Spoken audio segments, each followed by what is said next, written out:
So, yo mga katrops, bali meron nga pala tayong babapingin ngayon mga katrops, tong Mirage. So, buto mga katrops no, na ating babapingin.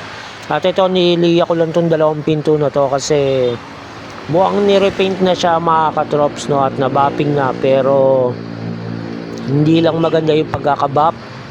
Medyo balat suwa pa, kaya yan, niliya ko pa uli para ulitin natin.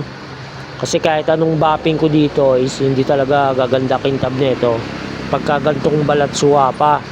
Kaya yan, inabulan ko pa yan dyan ng 1-2. Medyo nagalalay lang ako kasi hindi natin alam, baka mamaya manipis na to. Kaya hindi masyado niliya to.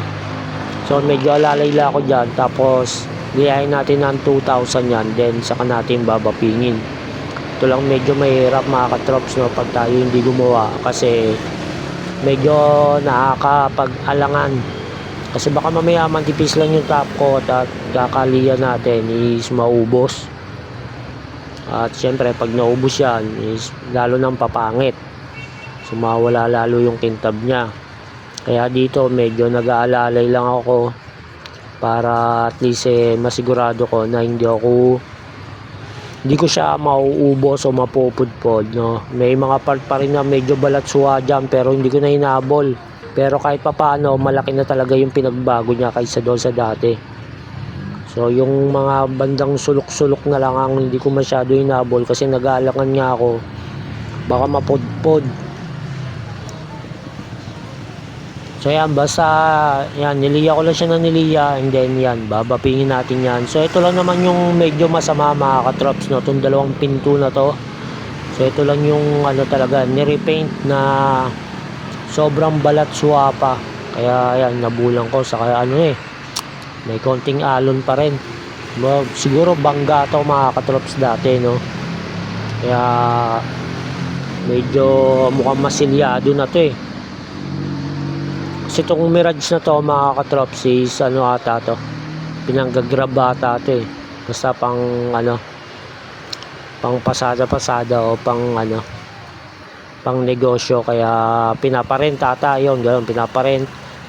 Kaya hindi naman sila gano'n kaselan kasi nakita ko dito medyo maalon, at yun nga yung balatsuhan niya sobrang kapal pa.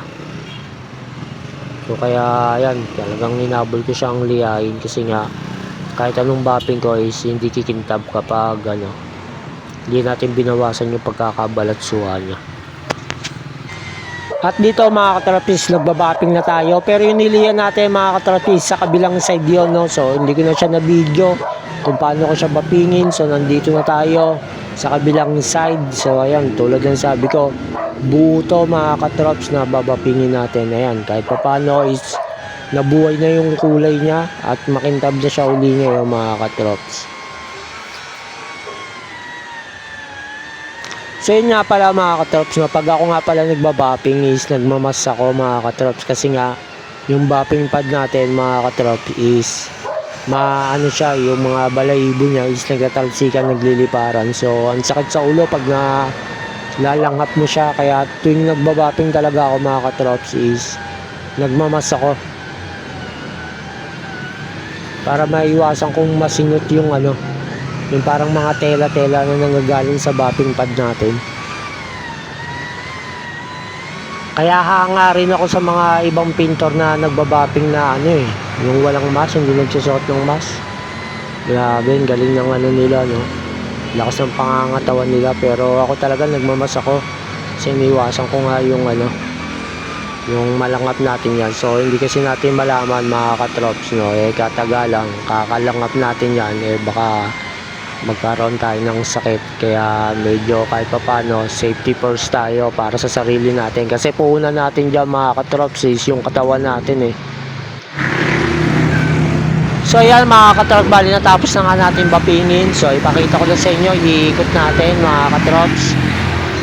Kintab na siya ngayon, buhay na mga katrops no, kaysa doon sa dati. So yan mga katrops, paano? Hanggang dito na lang mga katrops. Bye bye.